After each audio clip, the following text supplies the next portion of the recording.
Hello, and welcome to Conversations from the World of Allergy, a podcast produced by the American Academy of Allergy, Asthma, and Immunology. I'm your host, Dave Stukas. I'm a board-certified allergist and immunologist and serve as the social media medical editor for the Academy. Our podcast series will use different formats to interview thought leaders in the world of allergy and immunology.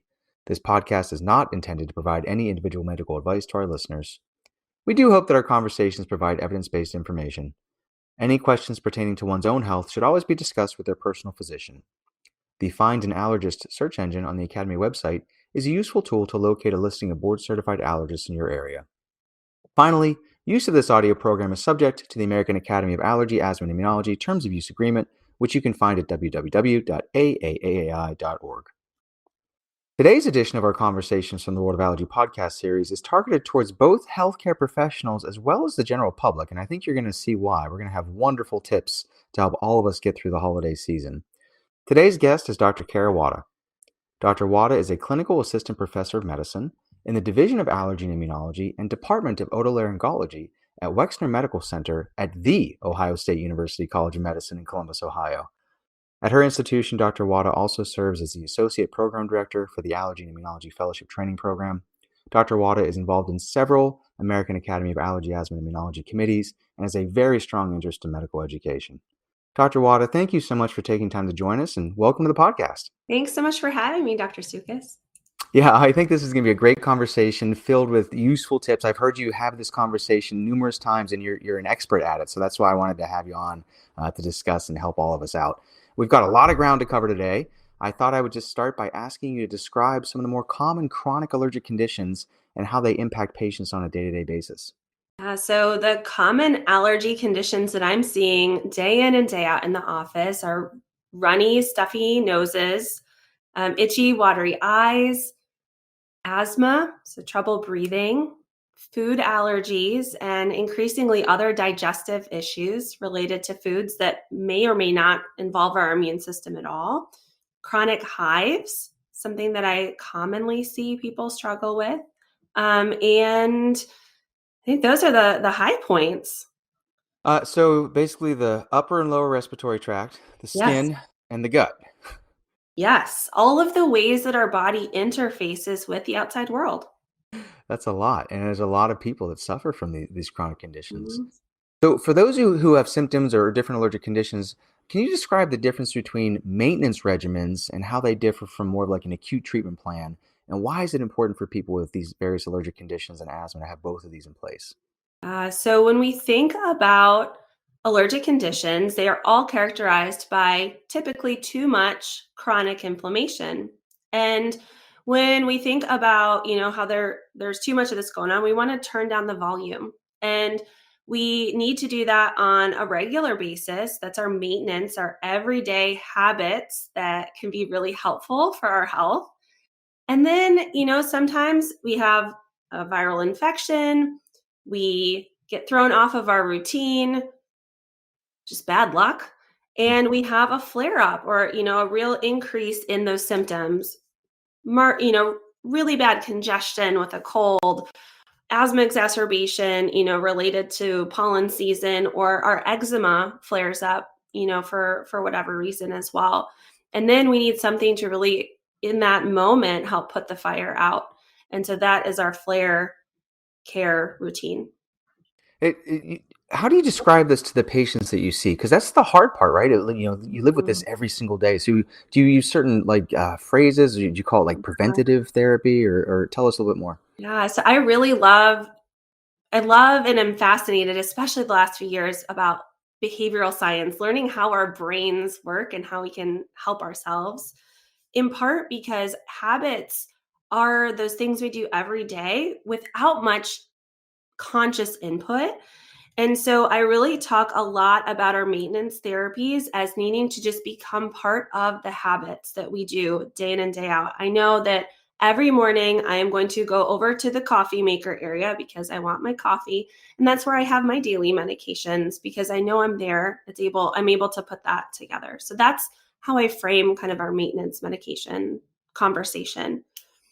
And when I think about flare care, I'll talk a lot about having our parachutes. So when we feel like we're free falling, that we have something that's going to help us cushion, that fall and bring us back down to earth in one piece. That's awesome. All right, so already I'm going to steal three things from you. So we're trying to create new habits, Yeah. which, as we all know, takes consistent behavior for prolonged periods of time. You said flare care, which I love, and then parachutes. Oh, this is gonna be so great. Okay, so let's go back to something that you sort of already touched upon, and just the general nature of the holiday season. I mean, this creates havoc with all of us and our schedules. So how can this impact adherence with some of these?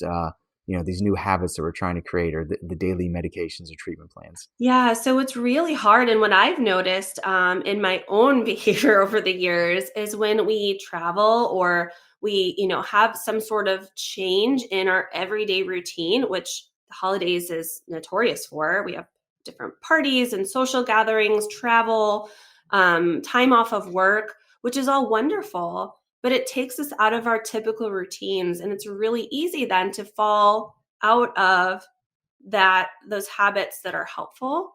And so we have to be extra mindful as we are going into the holidays, knowing that we're going to have some of those extra rocks along the path that we're going to have to kind of overcome and deal with in keeping our allergy conditions under control. um, and I know we're going to dig into in the conversation as well, but there are a lot of things that are part of our traditions too that also just don't help us in other ways too, outside of the habit side of things. Yeah, no, absolutely. And you mentioned about all the gatherings and things like that. And I don't know about you, but I tend to get a little more stressed during this time of the year. It's all good stuff, but Really. my goodness, it stresses our normal resources and capacity to kind of handle and all the little things that come our way. So how does stress impact allergic conditions and asthma? Yeah. So I talk about stress with our patients. A lot of times this comes up so often in the conversation with chronic hives, where people will be told by friends or family, like, oh, I was told these are stress hives. And I always go back to, stress didn't spark the fire, but it certainly can be lighter fluid on a situation. And um, we don't want to use kind of stress as, to weaponize it to say, oh, you did this to yourself. And yet, we do know that stress has, vast implications on how our immune system functions. When we are under long-term stress, we become more susceptible to infections. We have less, control of our, day-to-day symptoms, more prone to flares. So learning and, acquiring a set of tools that help you effectively manage the stressors that we're going to have throughout our lives is really helpful for the long term. Are you willing to share anything that you found particularly helpful, whether it's mindfulness practice or meditation or anything like that? Yeah, yeah. So, I over the last several years have developed as part of one of my daily must-have daily habits is some mindfulness time. So, I'll tend to listen to like a free recording on some of the free apps that are out there, little guided meditation, and sometimes I make it through that 10 minutes without much interruption. Sometimes I have my 5-year-old in my lap wiggling around, or my 2-year-old, and realizing that um, some is better than none, and perfection is the enemy of good. So, the other thing that I have found really helpful, and this is more geared towards clinicians, is if I know I'm going in to have a more challenging conversation with a patient or a family, I will just take 30 seconds before I put my hand on that doorknob or knock, and I'll feel my feet in my shoes, kind of just feel myself on planet Earth, kind of in that kind of a grounding exercise, just feel um, present in that moment. And that's really helpful at centering myself and being able to be fully present with that family in the office too. Oh boy, that's such great advice. I found if I open my email inbox in the middle of or after a busy day of seeing patients, I get the knot on my shoulders and I tense up, and I've caught myself, I forget to breathe in those moments. And just taking a few minutes to just do some box breathing, boy, that It doesn't make the emails go away, but it makes it a little more tangible. That's me with my Epic inbox, so I feel that to my core. There, yeah, there you go. We're all people too, right? All right, so you've already described some general ways in which the millions of adults and children, or frankly, all of us, or those with living with eczema, allergic rhinitis, food allergies, asthma, etc., can be impacted during the holiday season. I'd like to discuss some more specific topics related Mhm. to various conditions during this time of the year. So let's start with you talked about the skin. So how can cold weather in general or weather changes impact eczema and asthma? Yeah, so when we think about cold weather, it's also drier Mm, air. So that really impacts our skin health and our respiratory health. So I am someone who suffers from dry skin, thankfully not eczema, but dry skin and exercise induced asthma. And so what I've noticed is that when it is cold and dry, I am definitely needing to be more diligent about that everyday maintenance care that we've talked about. So, what does that look like? It is making sure that I'm not cranking up the heat on the shower, even though it feels so good in the moment. It's not good for my skin because it is essentially melting away those protective oils and ceramides that are going to help lock in some of that moisture. As soon as I get out of the shower, I'm patting dry. I'm putting on a nice thick, fragrance free lotion kind of head to toe. I'm also making sure to hydrate. So I have right here, I know we're audio only, but I have my glass of water handy and I'm extra cognizant of that. And if I am going to be doing some more exercising, especially exercising that gets my breathing, really kind of and heart pumping, like a hit workout or something, I am more conscientious of making sure I have my rescue inhaler handy. And if I'm outside, I'm thinking about wearing a face mask or covering to help, just to help my lungs out, help my respiratory tract out that little bit more. Increasingly, I talk with patients about how our noses and our sinuses, those nasal passageways, their purpose is to condition air before it gets to our lungs. And so it needs to warm it up, it needs to humidify it, it needs to filter out all the other, particulate in the air, pollens, air pollution. And so using a mask in winter is going to, especially if it's extra cold or a scarf around your face, can be really helpful to just give yourself a leg up. I think that's all great advice. I actually read something this morning. It was an analogy I'd not heard before with the hot showers, because we all love hot showers, and so many of our patients, in the wintertime, it's hard to get them to stop taking the hot showers, but it really dries their skin out. So the analogy was when we're trying to remove grease from pans and cookware, we turn the temperature up, right? So the Yeah. hot temperature, so like you said, the hot temperature is getting rid of a lot of those ceramides and protective layers to our Mhm. skin. So I thought that was very a good way of describing it. Yeah. And I forgot to mention, for most of us in our modern lives, we're not getting that dirty. Like Mhm. it's not like we're working, most of us aren't working jobs where we're getting visible dirt on our skin.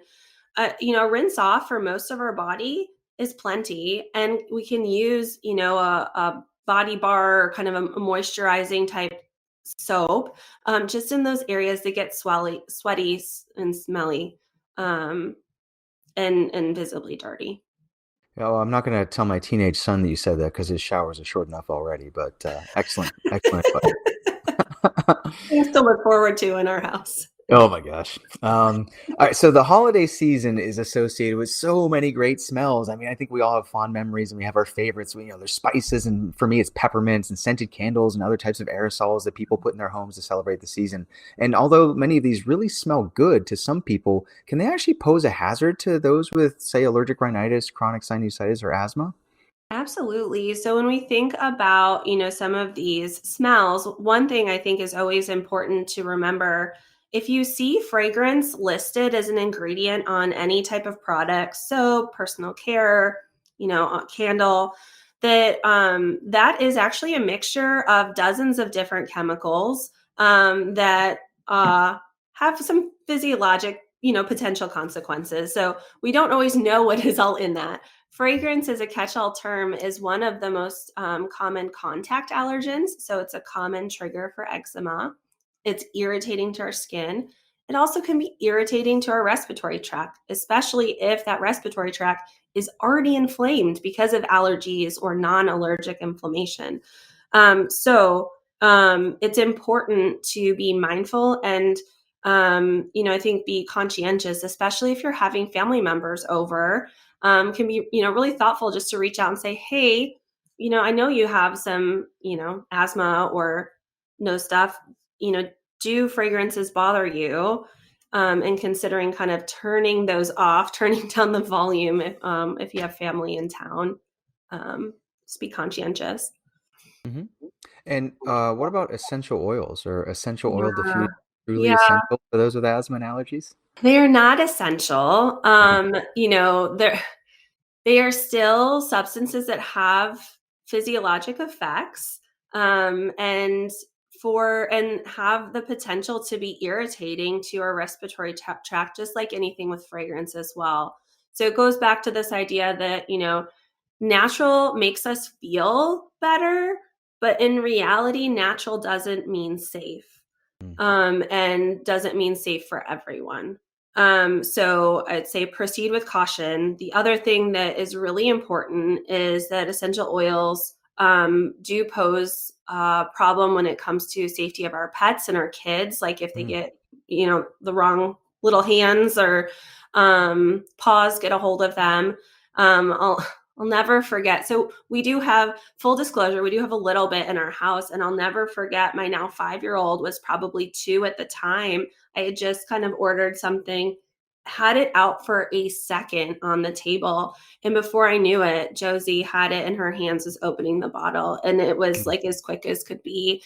And it was just this reminder that, you know, we need to be extra safe about putting these things up high, making sure they're out of reach of kids, and just being really mindful about their health implications. One of my favorite topics this time of year is something called Christmas tree syndrome. And I've heard you discuss this, which is why I actually thought of you for this topic. So, what is this, and why should people with allergies and asthma be aware of it? This is a fun question I was posing to patients pretty regularly for a while. There is an entity where some people will notice a flare up in their allergy or asthma symptoms around the holidays. And it can be related to some of the things that we bring into our homes this time of year, in particular the Christmas tree.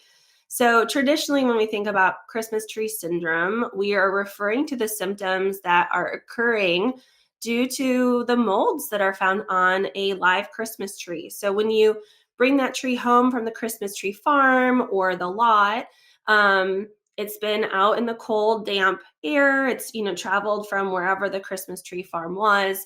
And there are mold spores that are just naturally found on these trees. When we bring them into our house, into that warm environment, those mold spores are then able to essentially kind of reactivate, and then trigger symptoms for those that are allergic to them. We also, though, now, a lot of folks will have artificial trees. And so we've realized those artificial trees, depending on their storage conditions, may have similar issues with mold or just dust and debris that have kind of gathered on them during the other 11 months of the year. And so that may be a trigger for some folks' symptoms too, in addition to all that smelly stuff that you mentioned as well. Absolutely. So, I didn't hear you mention pine pollen as a major cause of. Correct. That is the big absence, right? It's interesting. Pine pollen is actually quite large, so it tends to be less of a problem than typical, but we don't see the trees actually pollinating when we bring them inside. All right, minds blown everywhere as people listen to that description. Thank you. Meals and gatherings are a common way to celebrate the holiday season. This is what we do. We get together and we eat. But of course, this can introduce risk for accidental ingestion of food allergens and just general discomfort for those people that are living with food allergies. What tips do you have to help those folks enjoy these types of engagements while also minimizing the risk for a reaction? So I think first and foremost, always be prepared, making sure that you have, if you are someone with a um, food allergy, making sure you have kind of your emergency plan reviewed, you have your epinephrine devices with you, that they are in date, that they're working, where they're at. Your loved ones, especially with little ones, know how to use them. I think that is kind of first and foremost in all of our plans. The other is really working on communicating your needs to your family, and the real health, potential health consequences related to exposures. I think I see two extremes: some families who just don't take it seriously at all and don't respect that allergy, and then some who are hyper vigilant or kind of really extra concerned. Um, I think, one thing as a mom of a kiddo who now thankfully has outgrown her egg allergy, we would always keep a stash of snacks in the diaper bag, so that little one always had something handy, or some kind of celebratory, treat in the freezer, so that there was something for her to enjoy, and not feel left out. Um, but really communicating, having closed loop communication. So saying, hey, I have a food allergy to X food. Does this contain that? And double checking with that person. It's okay to ask to review labels of what things have, others have bought. And, it's also okay if you so choose, to not like, we don't need to be guilted into eating something too, just because, auntie made a particular dish. Um, if it doesn't look safe, then it's not safe. There's a lot of Yeah, and shoulds. yeah, absolutely. And like you said, that's where communicating ahead of time can sometimes help with that. So it's very different when you're in the moment sitting down at a table with 12 other people trying to explain that yes, your food allergy is actually real, as opposed to just, knowing ahead of time what's going to be served and having safe food and things like that. So more great advice from you. Thank you. When people are traveling, what kinds of environmental allergens or other common irritants do hotel rooms often harbor? And how can people with allergies reduce their exposure and maintain their health while they're traveling during this busy time of year? So I think of hotel rooms primarily as a huge source of dust mite exposure. Mhm. In particular, we're not going to necessarily have like the pillow covers, mattress cover, those sorts of things that we would be able to have at home.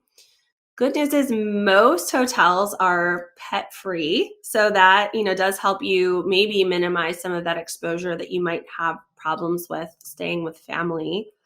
But those, and then the scented products in hotels are another, if you are someone with sensitive skin, bring your own toiletries, because a lot of times those have ingredients that your skin is not going to necessarily appreciate. At holiday gatherings, we sort of touched upon this, but let's discuss alcohol. It's just a common occurrence this time of year. Yeah. So, what do people with food allergies, or really any type of allergic conditions in particular, need to be aware of before they enjoy a festive libation?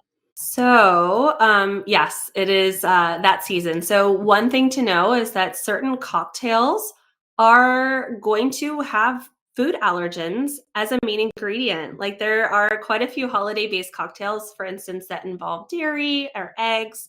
So, or even certain nuts, are part of the festivities. So, just being cautious and knowing that beverages can also include food allergies. Over, and above that, alcohol makes us more susceptible to having allergic reactions and more severe reactions. So it kind of, primes the pump when we think about those allergy cells and making them more apt, apt to trigger. It also decreases our inhibition. So we may make more risky decisions and not think as critically about situations that may affect our health or increase our risk of an exposure to a food allergen, for instance. Let's talk about sleep. Can you describe not only why sleep is important in relation to allergic conditions and asthma, but also how this time of year can often disrupt our normal sleep patterns? Yeah. So thinking about holiday parties and gatherings. If we are partaking in alcohol, a little more alcohol than usual, that certainly is going to throw off our not only our bedtime, staying up later, but also decrease the quality of our sleep. So we know that even just one drink can really impair our body's ability to rest and to get really good quality rest. Stress also impacts our sleep. So we talked about the holidays being a stressful season, trying to make these picture perfect memories for our families, which, sometimes we put big expectations on something that maybe we could, back off from a little bit. And sleep is critical in our immune system health. So we think about the interaction between our brain, our hormone system, and our immune system. We see pretty significant changes in increasing our susceptibility to getting sick, viral infections. We know that if you have a poor night's sleep, you're not going to mount as good of a response to like a flu vaccine, for instance. And we may end up pushing ourselves, to go to all the things, do all the things, end up exposed to viruses, interacting with all those folks, and then end up with a big flare of our allergy symptoms too. Yeah, as you're discussing this, I was thinking, so 3 years ago, it's only been 3 years. None of us got together for the holidays, right? They were just rolling out the early stages of immunizations for COVID-19. 2 years ago, many of us were still not getting together because of acute illnesses and lack of testing. We couldn't find testing anywhere before we were getting together. And then last year, we kind of got back to normal patterns pre-pandemic. So, what advice do you have if we have something planned, whether it's travel or we're going to go visit somebody and we're not feeling well? Is there anything that Mhm. we can do to kind of help keep everybody else healthy? I mean, I think it's reasonable to take a step back and reassess.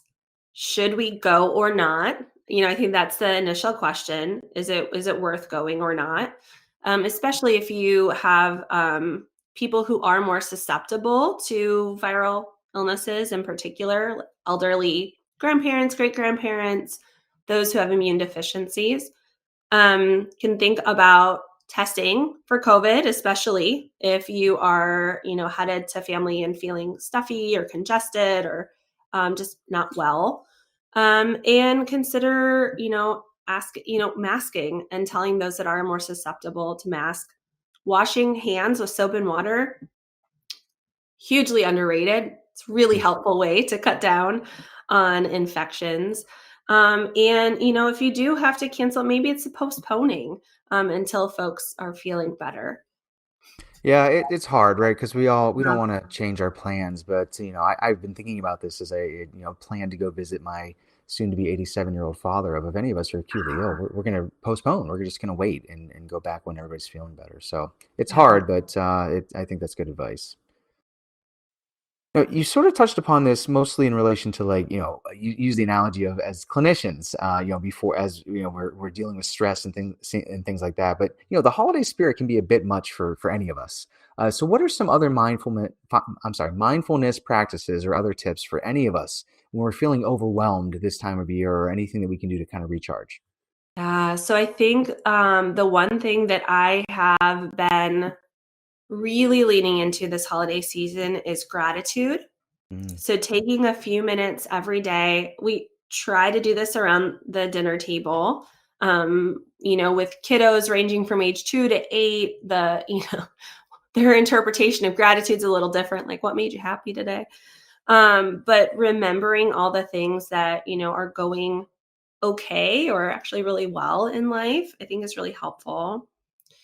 The other thing that I think, has been helpful as, busy mom, I have, kind of some health issues I've dealt with. I'm full-time physician, lot going on, but just remembering that, what is the reason for the season, whatever that is for you, whether it's a particular spiritual, religious, connection or family, and leaning into that. And then, I love tapping into, um, The wonder in my kids. So remembering, and maybe you don't have children at home, but can imagine just the awe and the excitement and the magic from their eyes, and it doesn't take much. Like, we drove around to see Christmas lights in our area this past weekend, and our 2-year-old was just like, "Wow!" So excited just to see lights, and it was totally free activity. Didn't involve any fancy planning or anything. It was just driving around the neighborhood as a family after dinner, um, and was just really this magical fun experience that took no planning, no cost. It was simple. I like that. If I may add, so all great Mm. advice. I think putting our phones down, being more mindful, Yes, and yes, being yes, yes. present, right? Like you Yeah. said, watch our children, or just interact with the people that you went to interact with.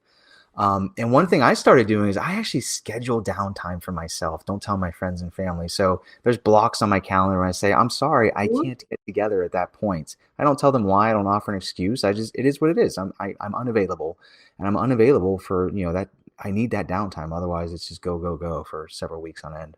No is a complete sentence. I think that's a helpful thing to remember, and I call that mandatory me time. So that's what I've kind of, like, blocked into, that it is, like, we need time to recharge our batteries, not only sleep, but emotionally, mentally, kind of there's actually 7 different types of rest, which I won't be able to list all of them from memory, but it's important. It's not, self-care is an act of self-preservation.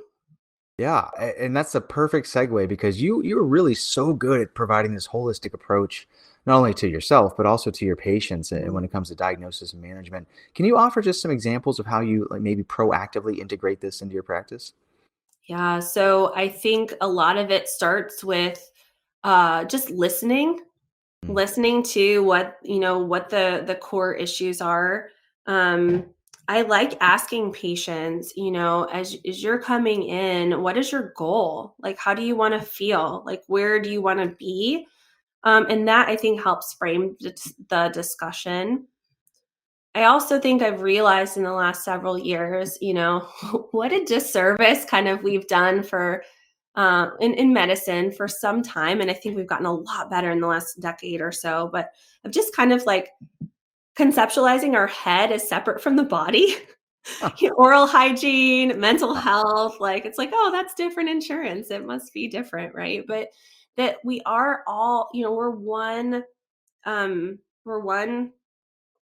not even one being, because I'm saying that and I'm thinking about our microbiome and how Mm. exciting it is that we're learning so much about that.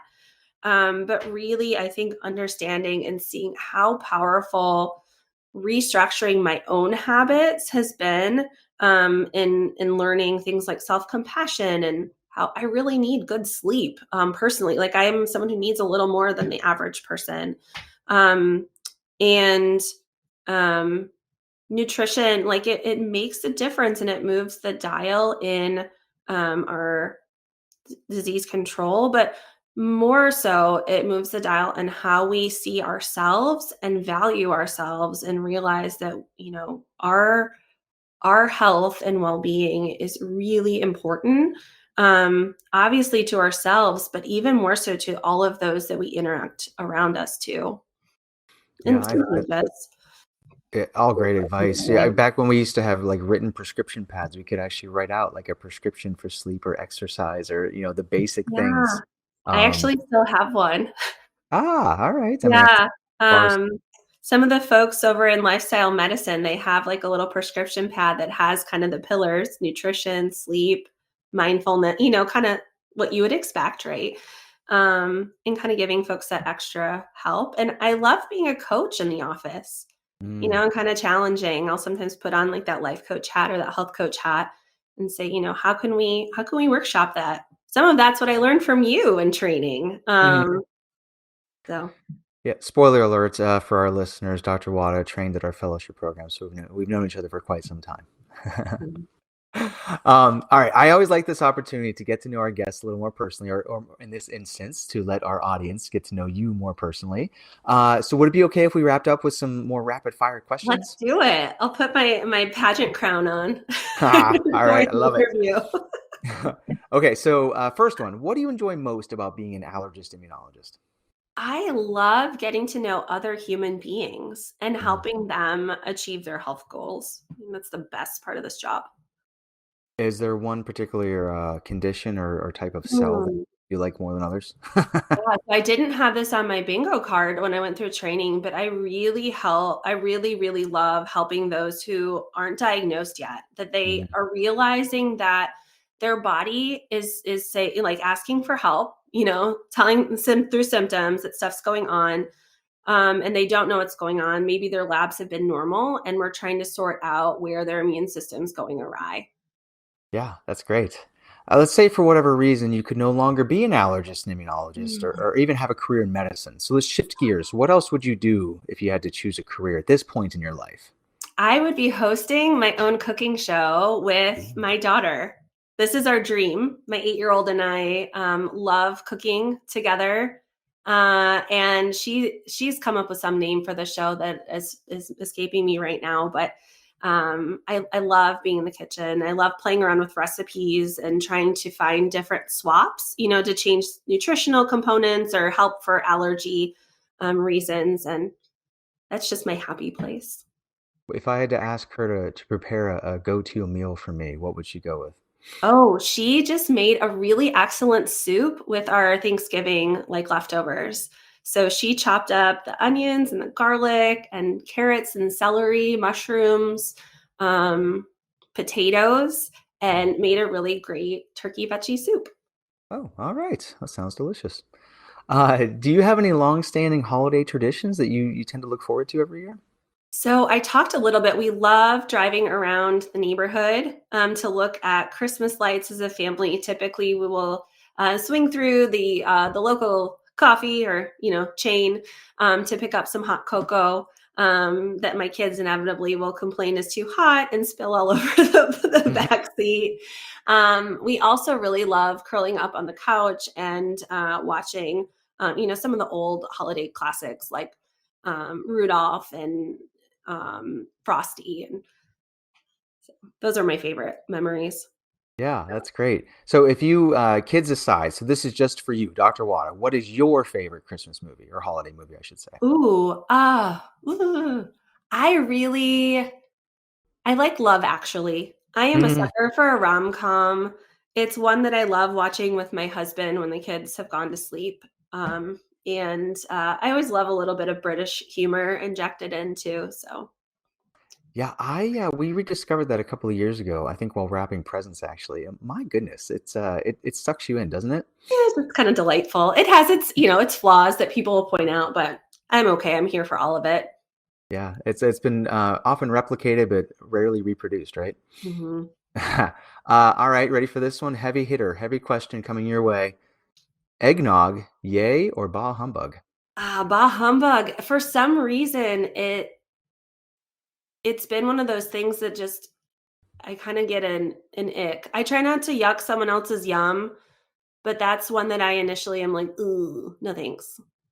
Yeah, I'm Just right a there little with too you. rich and creamy, It's the texture. No, I'm melted okay ice without it. creamy kinda thing. Yeah. All right. So you've been a great sport. Last question, then I'll let you go. If you could send a holiday card to all of the millions of people living Mm. with allergic conditions or asthma, what message would you include and why? I think the important message I would love to share is that your health is meaningful, and taking care of your health is meaningful not only to yourself and doing yourself and your body, a good thing, but it's also impacting those around you as well. I think sometimes being a caregiver, especially, I speak, often many times to people who look like me, right? Moms, and other caregivers that we sometimes neglect our own health. Um, and when we are able to take care of ourselves and our health, people are watching and they're listening, and that causes a ripple effect and improves their health too. So, even if you aren't in a place where you can think about doing stuff for you and being okay with that, at least think about how that's going to help others until you get to that place and realize you're worthy of taking care of you too. Mm, that's great.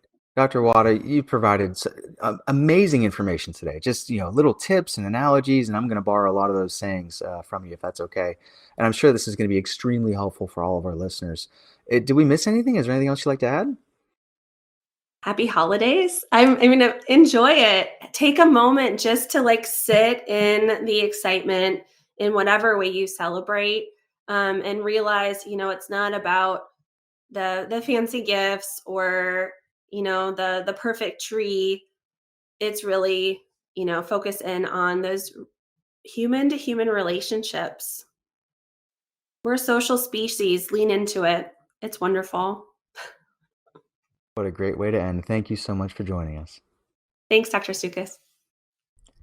We hope you enjoyed listening to today's episode. Please visit www.aaai.org for show notes and any pertinent links from today's conversation. If you like the show, please take a moment to subscribe to our podcast through Apple Podcasts, Google Podcasts, or Spotify so you can receive new episodes in the future. Thank you again for listening.